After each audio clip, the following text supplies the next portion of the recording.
Hey guys, welcome back. Now this video took me a bit longer to finish. I spent the whole week basically running around Hong Kong looking for a space to rent. We need a space to organize a workshop for this master of photography. He is thinking about coming to Hong Kong for a workshop, and it's definitely our honor to be able to help out. Well, looking for a space in Hong Kong, it's really difficult. Well, it's not exactly difficult in a sense, but it's so damn expensive. So it makes budgeting to be really difficult. It'd be nice if some major corporates could sponsor the whole event. But then again, what commercial value can we create in order to attract these big players? Well, truth is, I think I know the answer, but I don't have the resources to do it. At least we don't have the resources to do everything all at the same time and immediately. I still want to travel around and make camera straps. Anyway, Mandalay is a lot more urbanized than Bagan. In addition to temples, you can check out the palaces as well. So the real question is, why are there so many palaces in Mandalay? I don't know, I need to pick up a history book. But one thing I've noticed is people living in Bagan and Mandalay, their lifestyle are so intertwined, intimately intertwined to the temples. They do their prayers inside the temples. They make their living near the temples. It's pretty obvious Buddhism plays a huge role in the people's daily lives. And this tradition continued when my parents moved to Hong Kong as well. So this journey back to Burma really helps me to better understand my roots, even by a tiny bit.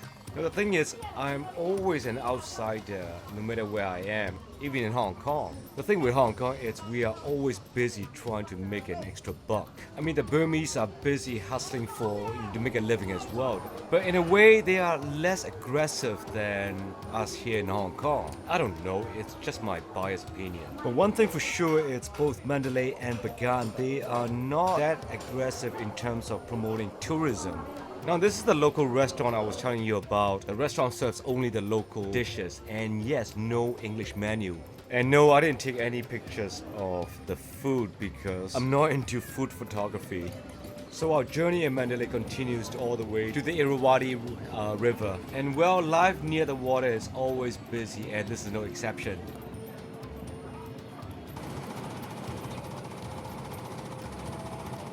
I've noticed people here are slightly more aggressive. They're really eager to sell you stuff, but they won't continue to bug you if you say no. So that's all good.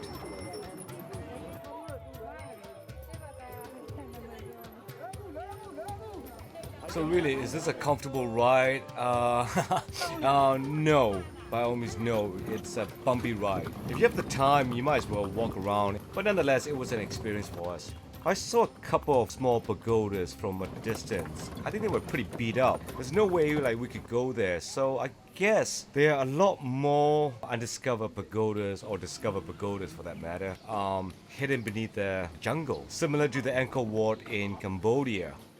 This is one of the palaces that we went. I didn't find the place to be too interesting because, well, I couldn't find any printed materials about the history at all. Or at least I couldn't find any in English. So we didn't spend a lot of time inside the palace. We continued our journey into the mountain. Our guide said there's a waterfall inside the mountain. Well, it turned out it wasn't that big of a deal. And going downhill was pretty tough because of all the cameras we were carrying. We were literally climbing down, not walking downward. So on our way back to the civilization, we saw this sunset. Well, Mandalay is definitely a lot busier than the Bagan. Finally, the Bein Bridge. I would say this is definitely the highlight of Mandalay. The place is not only a touristy spot, but it's also a site for the locals as well, so which is pretty cool. I mean, personally, I prefer to go to places, the locals would go, and I like to eat in a restaurant where local would eat as well. Now, the place is perfect for sunset. It's amazing. And technically speaking, you don't really need to rent a boat to get the best shot. But these guys, these locals, intentionally built this ugly green net around it. They wrap it around the bridge in order to block the whole view. So if you want to get the best half-decent shot, you have to rent the boat from them, and I guess that's how they make a living.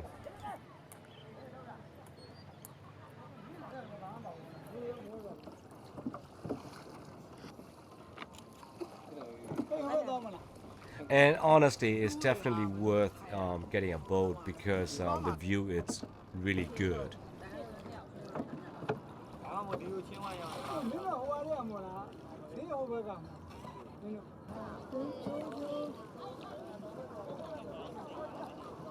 The sunset is not the only photogenic thing. Look at these guys. It's completely jam-packed with people with cameras. I guess like there's so many cameras there, you can always make an exhibition out of it. So in conclusion, is Mandalay worth going? In my really biased opinion, I personally prefer Bagan better. The whole reason for me going to Burma is because of Bagan.